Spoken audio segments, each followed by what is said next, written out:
During World War II, the Navy made maximum use of two weapons which had not theretofore been used on a large scale by American forces. The carrier, with its complement of attack planes, and the submarine. The war at sea across the broad stretches of the Pacific was an exciting, enormously complex naval chess match.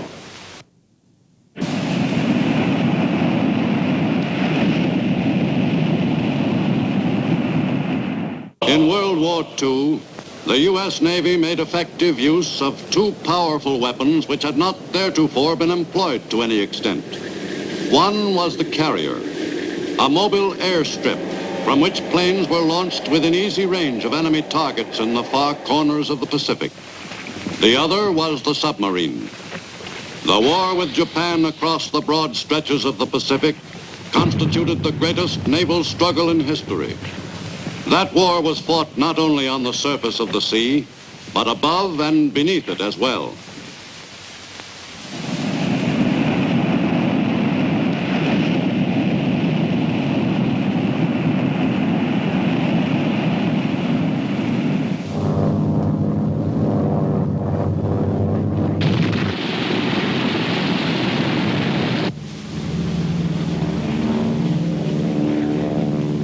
Advanced techniques for waging war called for improved facilities for treating the men injured in this new kind of warfare.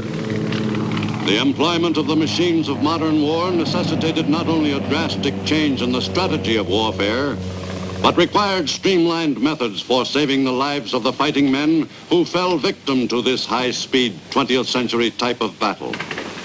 In a large percentage of cases, the saving of these lives depended directly on quick treatment of the wounds. In the U.S. Navy, ships waging war against the enemy anywhere in the Pacific had to be prepared to deal efficiently with the most difficult cases. The maintenance of these shipboard hospitals in constant readiness for any emergency was one small function of the Navy's complex supply system. During World War II in the Pacific, the U.S. Navy was confronted with a supply problem unprecedented in history. To provide desperately needed materiel to its ships at sea and to bases all over the broad Pacific, the Navy went into the exporting business on a large scale. At U.S. ports, the equipment and supplies bound for American fighting men in the Pacific Asiatic theater were prepared for shipment. It was no wonder there was a shortage of code names with so many islands in the Pacific to label. A most vital consideration in fighting a war across the Pacific was, of course, the maintenance of U.S. fleets in top condition, equipped with every facility necessary to the conduct of a successful amphibious drive westward to Japan. In World War II, the U.S. Navy grew to proportions never dreamed of by even the most optimistic old-line admiral. But the Navy was concerned not only with war at sea. Its supply service stored and transported the machines of war needed in the countless land campaigns against the enemy in the Pacific.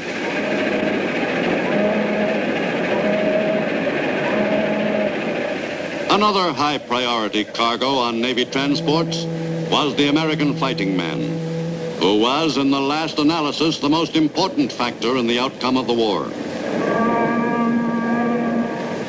The job of keeping all the Navy's warships all across the Pacific in fighting shape was in itself a demanding operation. The ability of a naval task force to wage war for an extended period was directly related to the speed and efficiency of the Navy's supply service. The great cruising range of the U.S. fleets in the Pacific was made possible only by means of regular rendezvous between the warships and supply vessels, which delivered everything from aspirin to ammunition. In enemy waters particularly, nothing which might act as a marker for an enemy ship or plane could be simply thrown overboard. Of all the items transported to the fighting men from the U.S., mail ranked close to the top of the list of most important cargo. The arrival of a fresh batch of mail always had a tonic effect on the men. The armed services soon came to realize there was nothing that could lift a man's morale so quickly as a letter from home. Dodi, Gramalia.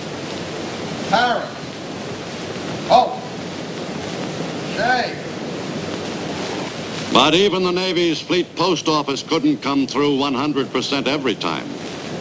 Sometimes, luckily not very often, a valuable shipment of supplies would fail to reach its destination, due either to accident or enemy action.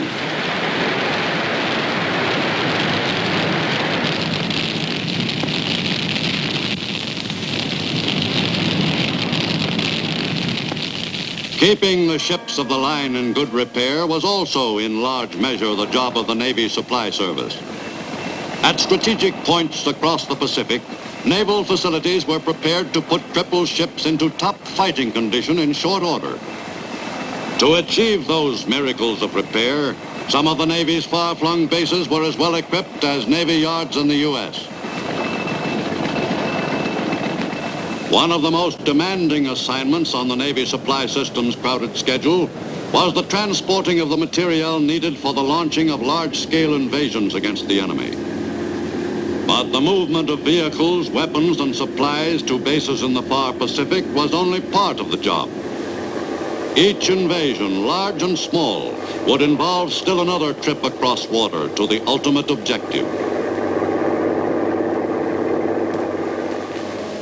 20th century naval warfare bore little resemblance to the classic sea battles of earlier generations. During World War II, the submarine was used to good advantage by the U.S. Navy, and especially so in the Pacific.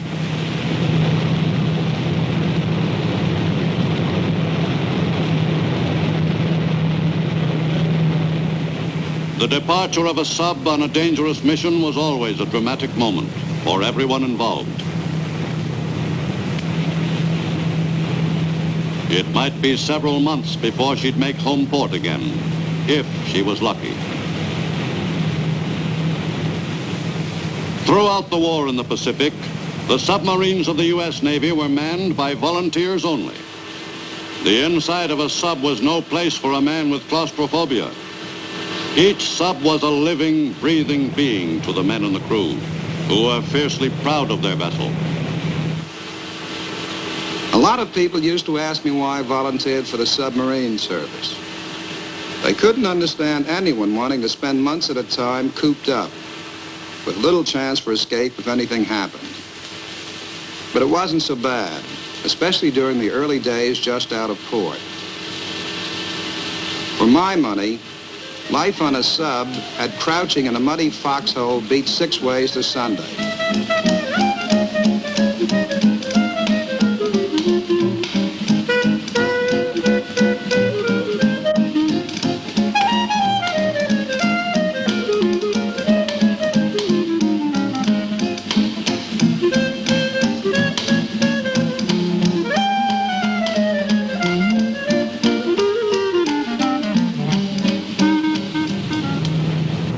After a while, there was some point in taking a look around every now and then. You never knew when you might come across something interesting.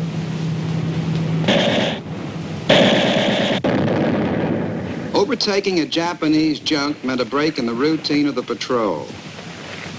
It was easy to imagine the excitement the pirates must have had in the old days. And after being down below for quite a while, we felt as though we were really in the war when we hauled in honest-to-Pete live Japs. We never managed to take many prisoners, and it's just as well considering our limited quarters.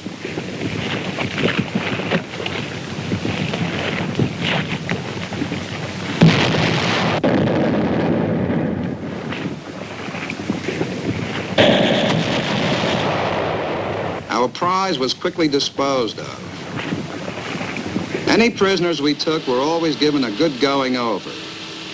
Every once in a while, we actually got some tips on what the enemy was up to. It wasn't hard to tell when we moved into enemy waters. There was a change in the atmosphere. The lookouts kept a sharper watch.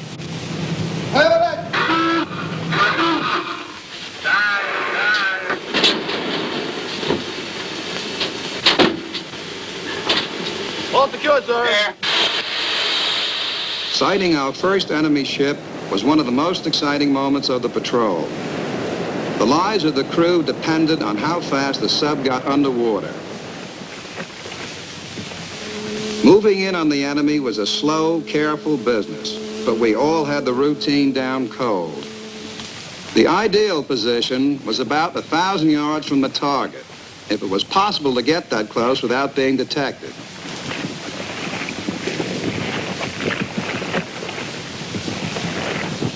It was important that we be patient. Our position had to be just right for us to score the best possible hit. Down periscope, angle on the bow, starboard 15, right full rudder. Right full rudder. All ahead 2/3. All ahead 2/3. New course 240. New course 240. What's the distance to the track? 1700. Control 63 feet. Fire 1.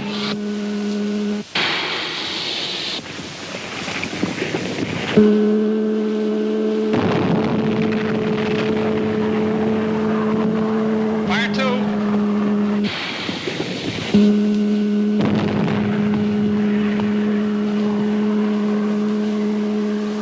Chalking up another chunk of enemy tonnage gave us a thrill every time. But sometimes that feeling didn't last long. If an enemy destroyer was in the neighborhood, there was a good chance we'd be detected. Take her down. We could expect a depth charge any second.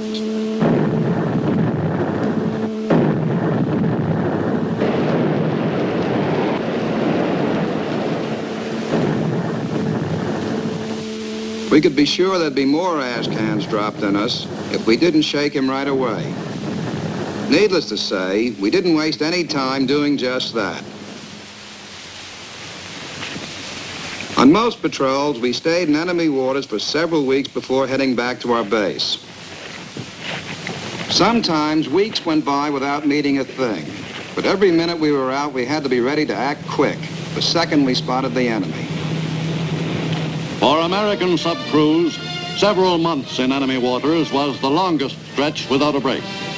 Like the Navy's planes and ships, the boats proudly displayed their record against the enemy. During World War II in the Pacific, submarines were sometimes used to transport Army or Marine raiders on quick strikes against enemy-held islands. Whatever the assignment, the submariners could be counted on to do the job well. On Oahu at the Royal Hawaiian Hotel, the men of the submarine service had every opportunity to take their minds off the war.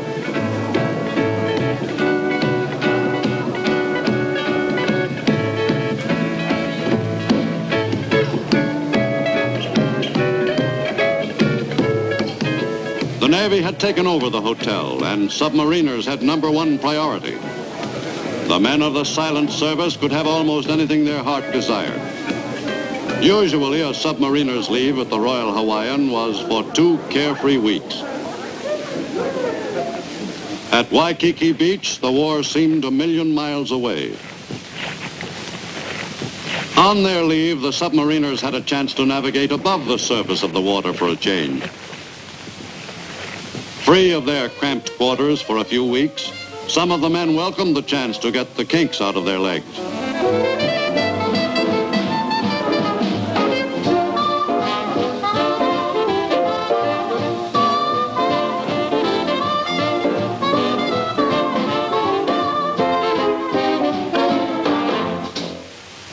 The U.S. Navy's victories during World War II in the Pacific were due in large measure to the outstanding performance of her carriers. And that performance was possible only through a high degree of teamwork on the part of each of the men and the crews of those fighting ships. The job of loading the planes with the missiles which would soon be deposited on the enemy was quickly accomplished. The men who armed the planes felt just as much a part of the strike against the enemy as the pilots themselves.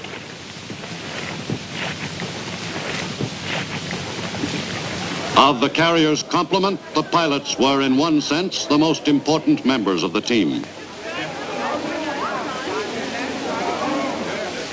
Before a mission, everything possible was done to help them to relax.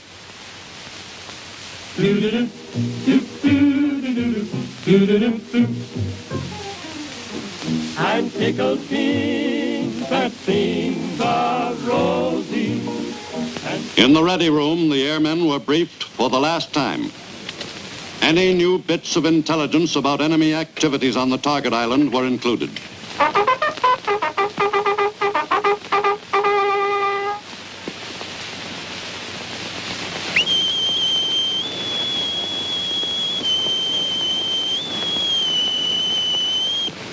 Man all flight quarter stations.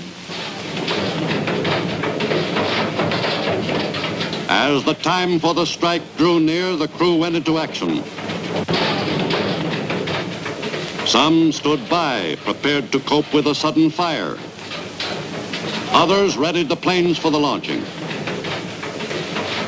Hawker, tell the pilots to man their planes. Aye, aye, sir. Ready room from flight control. Pilots, man your planes. While the flat top turned into the wind, the pilots prepared for the takeoff.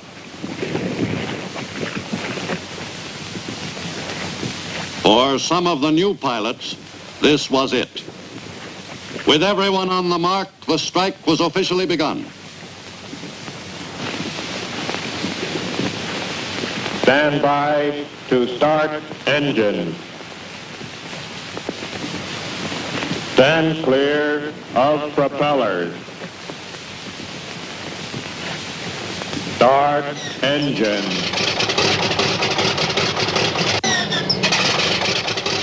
Each man on the ship had a specific assignment. No matter how small, each job had to be performed without a hitch, or the entire operation would be upset. Finally, with its wings unfolded and locked into place, the lead plane was all set to go.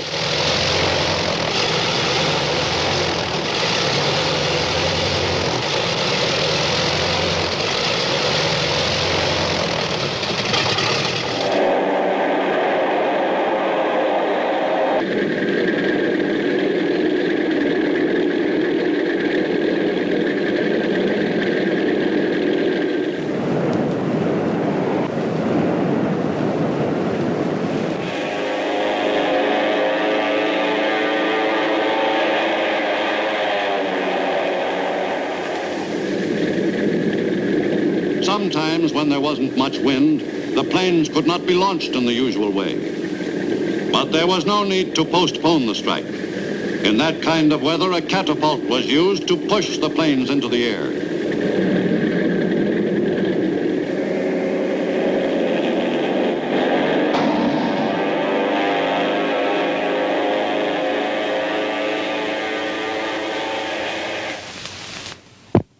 Throughout World War II, U.S. carrier-based planes kept up a steady attack against the enemy in the Pacific. Carrier pilots flew tens of thousands of sorties against enemy shipping, aircraft, and land bases. In a great percentage of cases, the enemy targets could be reached only by carrier-based planes. Returning from a strike, the airmen flew the most direct course back to that welcome speck on the sea. Taking the planes back aboard was an even more exacting operation than the launching. Once a pilot was given a come ahead, he didn't waste any time getting himself and his plane back onto the flight deck.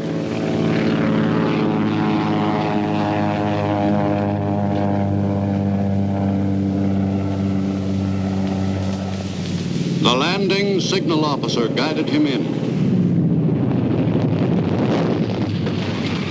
Once again, every part of the operation had to be accomplished with great speed.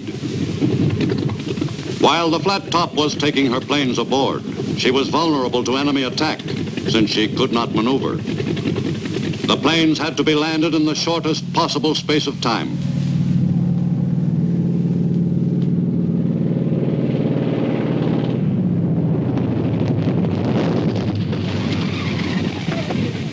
Once a plane was safely aboard, the deck was prepared for the next arrival in a matter of seconds. The returning aircraft were quickly moved to their assigned positions on the flight deck.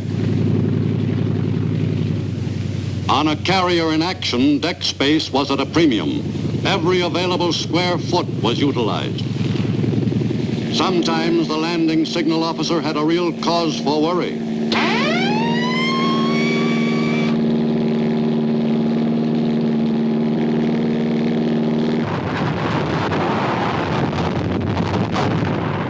The firefighters and other crewmen moved fast.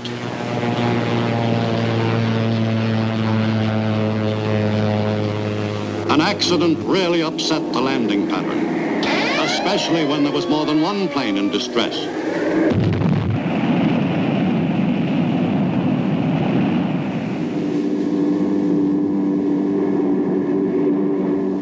Sometimes a pilot in trouble wouldn't even try to make the ship.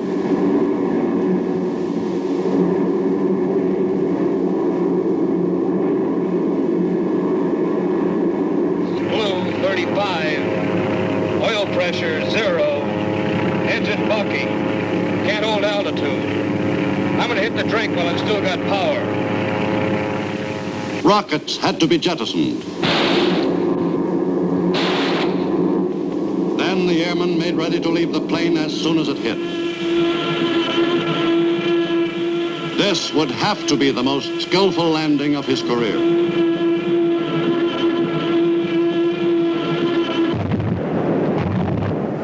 The downed pilot was in luck. Once out of the plane, the pilot had a rubber life raft handy to make his stay in the water a good deal safer and more comfortable.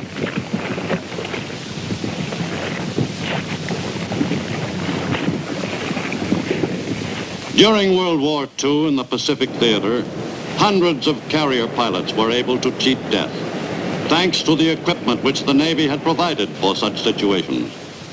If necessary, the pilot could exist for an extended period on the raft, inasmuch as he was well supplied with food and water, as well as preparations for combating the elements. But for a pilot who had been spotted by a fellow American airman, the stay on the raft would not be a long one. The Air-Sea Rescue Service could be counted on to function quickly. In a very short time, a Navy patrol plane would arrive, and the downed pilot's troubles were just about over.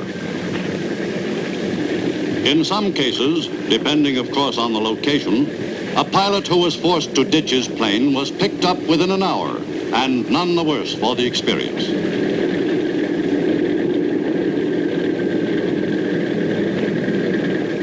In no time at all, he would be back at a base, ready to become part of another Flat Top's complement of flyers.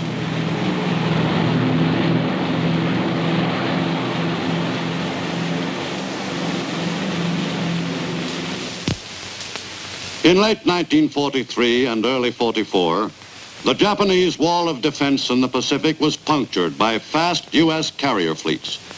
To the north, Marcus Island was hit hard. A heavy raid was made on the Marianas.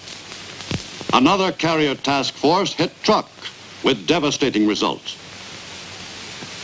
Toward the end of 1944, Formosa became a prime target for U.S. Navy carrier forces. For several months in late 1944 and early 1945, Navy carriers spanned the Pacific, almost to the Asian mainland, to get in position for the attacks. Marine pilots supplemented regular Navy carrier airmen in the strikes against the enemy's important island stronghold off the China coast. 120 miles from the target, the planes were ready for the attack.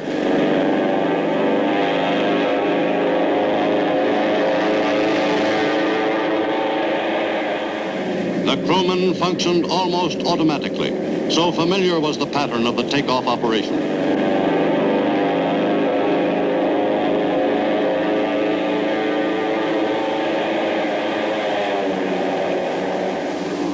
The carrier strikes on important enemy islands helped materially to shorten the span of time involved in bringing the war to the enemy's doorstep.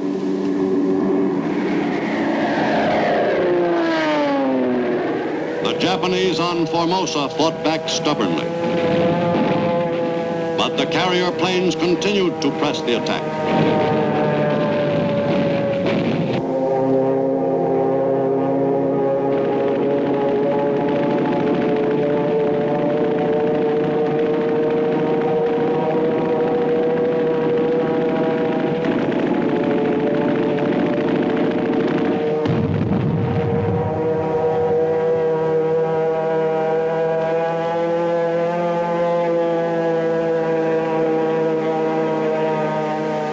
It is impossible to assess exactly the amount of damage done to the enemy by carrier-based aircraft during World War II. But it has been proved beyond any doubt that the flat top was one of the Navy's most potent weapons in the Pacific. Early in 1944, the Marshall Islands were the principal objective for U.S. amphibious forces in the Central Pacific. On January 31st, they invaded Kwajalein.